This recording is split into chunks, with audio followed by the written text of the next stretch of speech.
Hello everyone, welcome to my channel IRG education. Friends, आज मैं modern history का एक ऐसा टॉपिक लेकर आई हूँ जो सभी एग्जाम के लिए इम्पोर्टेंट होता है। तो फ्रेंड्स, चलिए इसको देखते हैं। तो ये है क्या? कांग्रेस का अधिवेशन। कांग्रेस के अधिवेशन पे आज हम चर्चा करेंगे, जिसमें कि कांग्रेस के स्थापना से लेकर उनके जो भी जितने सारे अधिवेशन हुए हैं उन सबको देखेंगे और कौन से अधिवेशन में इसके अध्यक्ष कौन थे। तो चलिए फ्रेंड्स, इसको देखते हैं और इसके पहले बैकग्राउंड को देख लेते हैं। तो कांग्रेस अधिवेशन भारतीयों के सबसे बड़े राजनीतिक दल भारतीय राष्ट्रीय कांग्रेस द्वारा समय समय पर आयोजित किए गए थे। भारतीय राष्ट्रीय कांग्रेस की स्थापना 28 दिसंबर 1885 में की गई थी। इसका पहला अधिवेशन बम्बई, वर्तमान मुंबई में कलकत्ता हाईकोर्ट के बैरिस्टर व्योमेश चंद्र बनर्जी की अध्यक्षता में हुआ था।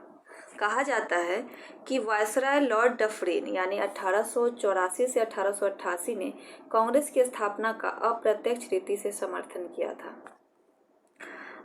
यह सही है कि एक अवकाश प्राप्त अंग्रेज अधिकारी एलन एक्टवियन ह्यूम, यानी कि इनको हम लोग शॉर्टकट में AO ह्यूम भी कहते हैं, कांग्रेस का जन्मदाता था और 1912 में उनकी मृत्यु हो जाने पर कांग्रेस ने उन्हें अपना जन्मदाता और संस्थापक घोषित किया था। गोपाल कृष्ण गोखले के अनुसार 1885 में ह्यूम के सिवा और कोई व्यक्ति कांग्रेस की स्थापना नहीं कर सकता था। ये किनका कहना है? तो गोपाल कृष्ण गोखले का कहना है।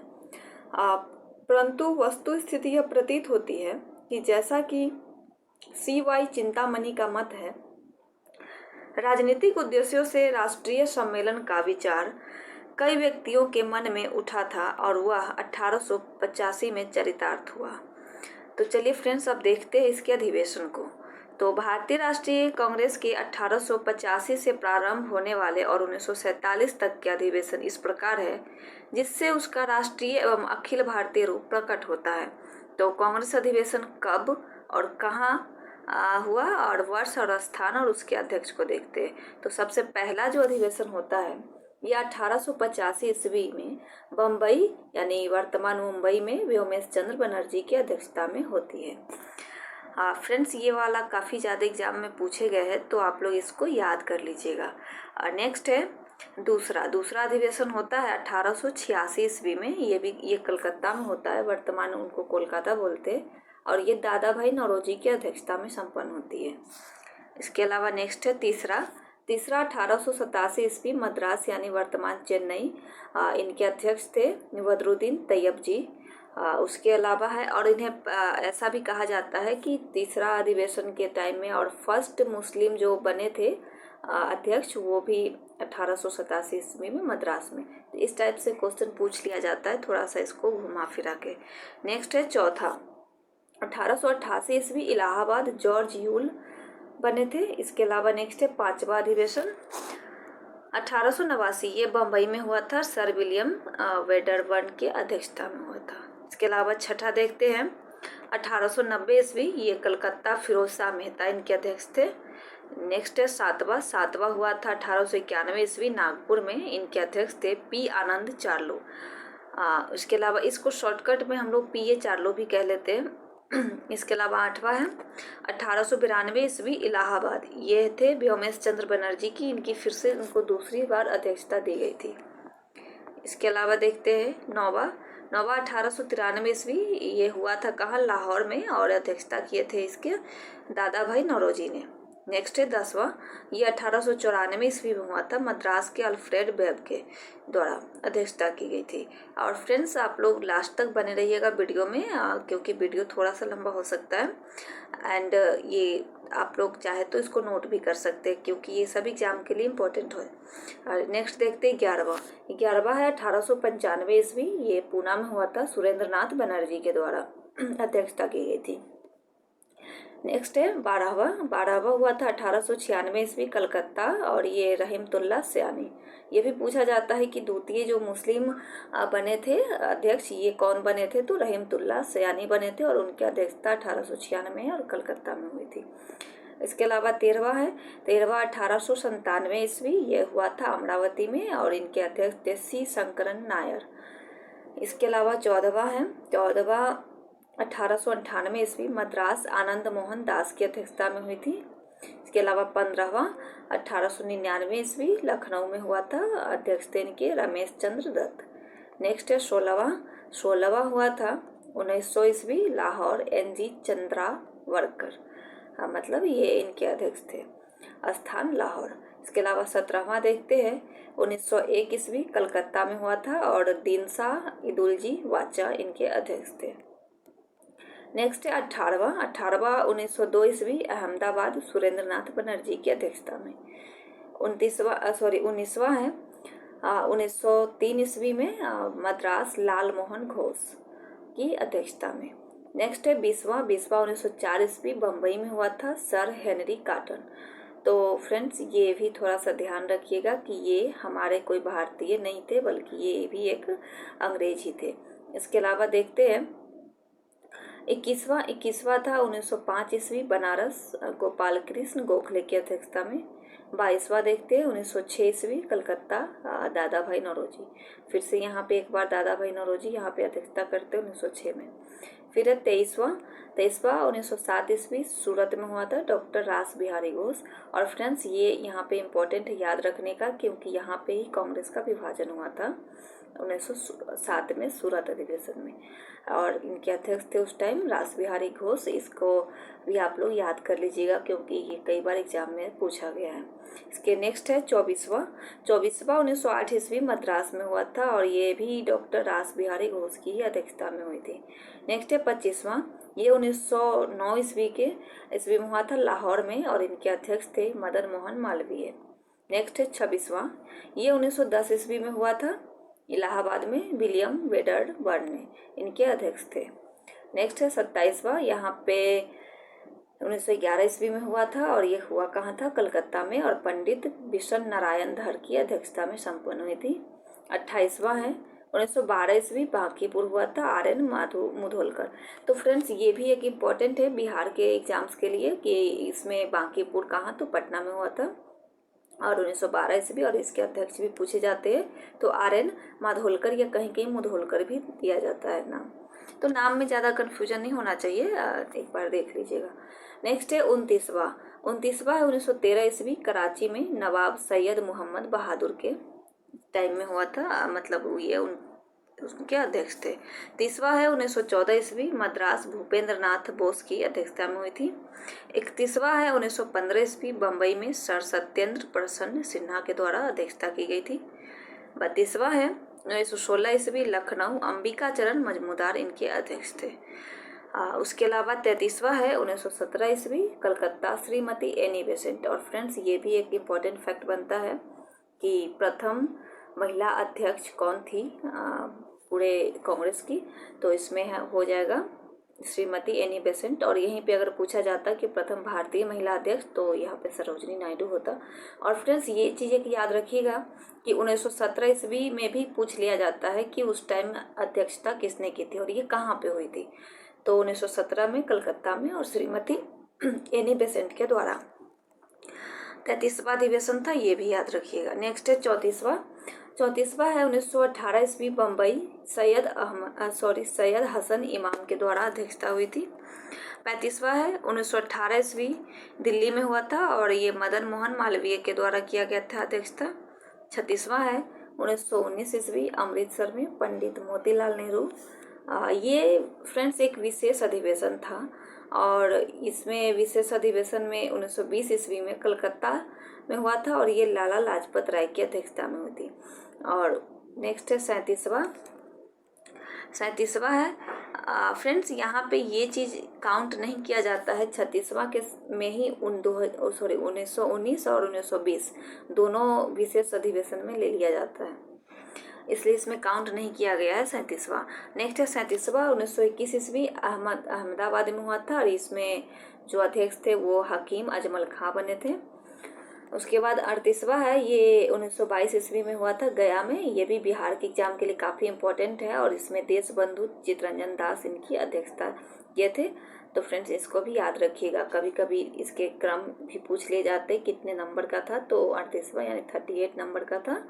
और कब हुआ था? 1922 में। और कहाँ पे हुआ था? तो गया में। और अध्यक्ष इसके कौन थे? तो देशबंधु चित्तरंजन दास थे। नेक्स्ट है 39वां में देखते ये हुआ कहाँ था? तो 1923 ईस्वी के में काकीनाडा में हुआ था। और ये मौलाना मोहम्मद अली इनके अध्यक्ष थे। इसके बाद यहाँ पर भी फ्रेंड्स एक विशेष अधिवेशन बुलाया गया था 1923 ईस्वी, और ये दिल्ली में हुआ था। मौलाना अबुल कलाम आज़ाद की अध्यक्षता में हुआ था। उसके बाद 40वां है। 40वां 1924 ईस्वी बेलगाम, यहाँ पे महात्मा गांधी अध्यक्षता किए थे। और महात्मा गांधी का ये पहला अध्यक्षता है कांग्रेस का। इसके अलावा 41वां देख लेते हैं। यह 1925 ईस्वी में हुआ था कानपुर में। श्रीमती सरोजनी नायडू इसके अध्यक्ष थी। यहीं पे फ्रेंड्स एक ये भी इम्पोर्टेंट फैक्ट है कि ये प्रथम भारतीय महिला अध्यक्ष है कांग्रेस की। और ये 1925 में कहाँ पे अध्यक्षता की थी? तो कानपुर में। नेक्स्ट है 42वां 1926 ईस्वी गुवाहाटी में एस श्रीनिवास अयंगार की अध्यक्षता में हुआ था। 43वां देखते हैं 1927 ईस्वी मद्रास, मुख्तार अहमद अंसारी इनके अध्यक्ष थे। 44वां देखते हैं 1928 ईस्वी कलकत्ता, पंडित मोतीलाल नेहरू की अध्यक्षता में। नेक्स्ट है 45वां, ये 1929 ईस्वी लाहौर, जवाहरलाल नेहरू की अध्यक्षता में। 46वां है 1931 ईस्वी कराची, सरदार वल्लभ भाई पटेल की अध्यक्षता में। नेक्स्ट है 47वां 1932 ईस्वी दिल्ली, अमृतसर, रणछोड़ दास सेठ के द्वारा किए गए थे अध्यक्षता। 48वां है 1933 ईस्वी कलकत्ता में श्रीमती नलिनी सेनगुप्ता। फ्रेंड्स ये भी एक पूछा जाता है कि तीसरी महिला अध्यक्ष कौन थी और जो इनके अध्यक्षता की थी, तो उसमें श्रीमती नलिनी सेनगुप्ता हो जाएंगी। और यहाँ पर 1933 ईस्वी इनके टाइम है और कलकत्ता स्थान है। नेक्स्ट है 49वां है 1934 ईस्वी बम्बई, बाबू राजेंद्र प्रसाद। तो ये भी बिहार के एग्जाम के लिए भी इम्पोर्टेंट है कि राजेंद्र प्रसाद कितने नंबर के कांग्रेस अधिवेशन के अध्यक्ष बने थे? तो 49 नंबर का 49 नंबर का। और ये 1934 ईस्वी में बने थे। उसके बाद नेक्स्ट देखते हैं 50वां 50 नंबर का 1936 ईस्वी में हुआ था, लखनऊ में हुआ था। और इनके अध्यक्ष थे जवाहरलाल नेहरू। उसके अलावा 51वां है 1937 ईस्वी फैजपुर में हुआ था, इनके भी अध्यक्ष जवाहरलाल नेहरू थे। 52वां है 1938 ईस्वी हरिपुरा, सुभाष चंद्र बोस। और 53वां भी 1939 में हुआ था, जो कि इनके भी अध्यक्ष थे सुभाष चंद्र बोस। हुआ कहाँ था? तो त्रिपुरी। तो फ्रेंड्स ये दोनों जो है काफ़ी इंपॉर्टेंट है, इसको भी आप लोग नोट डाउन कर लीजिएगा। 1938 ईस्वी का हरिपुरा अधिवेशन और 1939 ईस्वी त्रिपुरी अधिवेशन, ये दोनों की अध्यक्षता सुभाष चंद्र बोस ने की थी। नेक्स्ट है 54वां हो गया 1940 ईस्वी में हुआ था, रामगढ़ में हुआ था। और इनके अध्यक्ष थे मौलाना अब्दुल कलाम आज़ाद। नेक्स्ट है 55वां जो 1946 ईस्वी मेरठ में हुआ थे, और इसके जो अध्यक्ष थे ये आचार्य JB कृपलानी थे। ये भी कई बार एग्जाम में पूछे गए। नेक्स्ट है 56वां 1947 ईस्वी में दिल्ली में हुआ था, और नेक्स्ट टाइम फिर से राजेंद्र प्रसाद इनके अध्यक्ष होते हैं। चलिए फ्रेंड्स एक नोट देख लीजिए, इसमें कुछ शॉर्ट में दिया गया है इम्पोर्टेंट फैक्ट। 1932 के दिल्ली अधिवेशन में मदन मोहन मालवीय को अध्यक्ष चुना गया था, परंतु उनके कारावास में होने के कारण अमृत रणछोड़ दास सेठ को कार्यकारी अध्यक्षता सौंपी गई। साथ ही MA अंसारी, MS कारवासर, राजेंद्र प्रसाद, सरोजनी नायडू तथा अबुल कलाम आज़ाद भी कार्यकारी अध्यक्ष चुने गए थे। इसी प्रकार 1933 के अधिवेशन के अध्यक्ष भी मदन मोहन मालवीय चुने गए, परंतु अब भी कारावास में उनके निरुद्ध होने के कारण श्रीमती नलिनी सेनगुप्ता को कार्यकारी अध्यक्ष चुना गया था। तो फ्रेंड्स यहाँ पे पूछा जा सकता है कि 1933 ईस्वी के अधिवेशन के अध्यक्ष श्री मदन मोहन मालवीय चुने गए थे, परंतु वे कारावास में होने के कारण उनके कार्यकारी अध्यक्ष के रूप में श्रीमती नलिनी सेनगुप्ता को कार्यकारी अध्यक्ष चुना गया था। इसके अलावा कुछ और महत्वपूर्ण अधिवेशन देख लेते हैं, मतलब कि है तो उसी में से, लेकिन ये जो है कुछ ज़्यादा ही इम्पोर्टेंट है जो कई बार एग्जाम में पूछे गए, तो इसलिए थोड़ा अलग से इसको फोकस कर लेते हैं। तो ये है 1888 में जो इलाहाबाद में जॉर्ज यूल के नेतृत्व में मुख्य मांगे थी, नमक कर में कमी एवं शिक्षा पर व्यय में वृद्धि। इस अधिवेशन में संविधान निर्माण पर भी बल दिया गया और कुल सदस्य संख्या इसमें 1248 थी। और 1889 ईस्वी में बम्बई में विलियम वेडरबर्न के नेतृत्व में मताधिकार की आयु सीमा 21 वर्ष निर्धारित की गई। सदस्यों की संख्या यहाँ पे कितनी थी तो 1889 थी। नेक्स्ट हुआ था 1891 ईस्वी में नागपुर में पी आनंद चार्लू के नेतृत्व में, तो वहाँ कांग्रेस का एक और नाम राष्ट्रीयता रखा गया। और नेक्स्ट है 1895 ईस्वी में, तो पूना में सुरेंद्रनाथ बनर्जी के नेतृत्व में संविधान पर दोबारा विचार विमर्श प्रारंभ हुआ। इसके अलावा है 1896 ईस्वी में कलकत्ता में रहमतुल्लाह सयानी के नेतृत्व में पहली बार बंकिम चंद्र चटर्जी द्वारा वंदे मातरम गाया गया। इसके अलावा फ्रेंड्स ये भी काफ़ी ज़्यादा इम्पोर्टेंट है, तो इसको भी आप लोग नोट डाउन कर लीजिएगा कि वंदे मातरम पहली बार किनके द्वारा और कौन से अधिवेशन में और कब गाया गया और इनके अध्यक्ष उस टाइम कौन थे। तो इसमें कई सारे क्वेश्चन बन जाते हैं। तो पहला तो हो जाएगा कि 1896 ईस्वी में कलकत्ता में हुआ था और ये रहमतुल्लाह सयानी के नेतृत्व में हुआ था और इसमें जो वंदे मातरम गाया गया था इसमें बंकिम चंद्र चटर्जी द्वारा गाया गया था। इसके अलावा है 1916 ईस्वी में देखते हैं अंबिका चंद्र मजमूदार के नेतृत्व में जो लखनऊ अधिवेशन हुआ था उसमें कांग्रेस और मुस्लिम लीग का पुनर्मिलन हुआ। हाँ फ्रेंड्स, यहाँ पे एक चीज़ देखेंगे कि 1907 ईस्वी में जो कांग्रेस का विभाजन हुआ था सूरत अधिवेशन में, उसके बाद 1916 में यहाँ पे फिर से कांग्रेस और मुस्लिम लीग का पुनर्मिलन होता है। नेक्स्ट है 1918 ईस्वी में दिल्ली में पंडित मदन मोहन मालवीय के नेतृत्व में अधिवेशन संपन्न हुआ और इसमें करम दल के सदस्य अधिक थे, इसलिए बाल गंगाधर तिलक अध्यक्ष चुने गए। उन्हें सिरोल केस के तहत इंग्लैंड जाना पड़ा। अंततः मालवीय जी अध्यक्ष हुए। तो कहना यहाँ पे कि बाल गंगाधर तिलक जी तो चुने गए परंतु उन्हें इंग्लैंड जाना पड़ा था, इस वजह से फिर लास्ट में कौन बने तो मदन मोहन मालवीय जी ही अध्यक्ष चुने गए। और अधिवेशन में आत्मनिर्णय के अधिकार की मांग की गई। तो ये भी एक इम्पोर्टेंट है कि इस अधिवेशन में क्या ऐसी मांगे थी। नेक्स्ट है 1920 ईस्वी में जो नागपुर में विजय राघवाचार्य के नेतृत्व में अधिवेशन हुआ, उसमें भाषा के आधार पर देश को प्रांतों में विभाजित किया गया। कांग्रेस की सदस्यता हेतु वार्षिक चंदा 4 आना किया गया और लोकमान्य तिलक के नाम लोकमान्य तिलक स्वराज फंड की स्थापना की गई।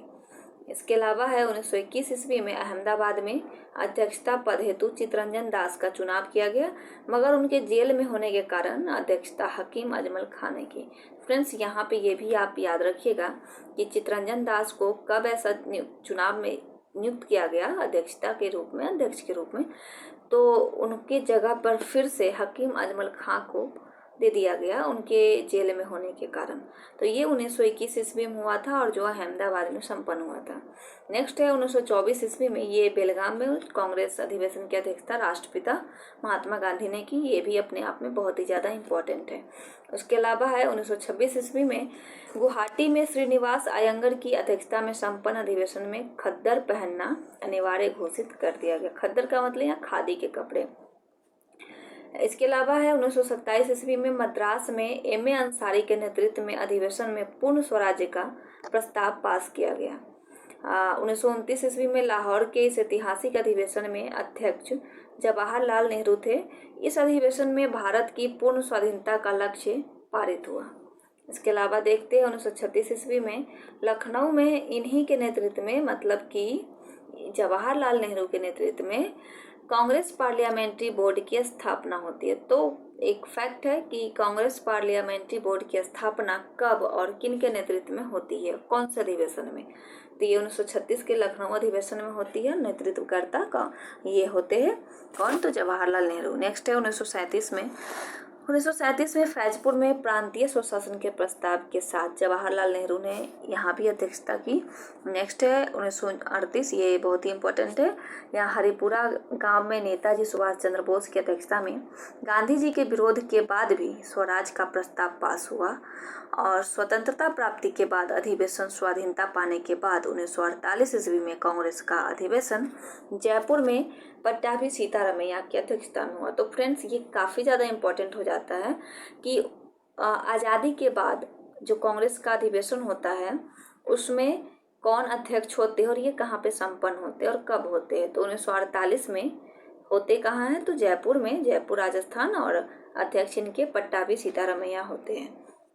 नेक्स्ट है 1950 ईस्वी में, ये नासिक में पुरुषोत्तम दास टंडन की अध्यक्षता में होती है। और 1951 ईस्वी में नई दिल्ली में पंडित जवाहरलाल नेहरू की अध्यक्षता में, जिन्होंने हैदराबाद यानी 1953 तक कल्याणी अधिवेशनों की भी अध्यक्षता की।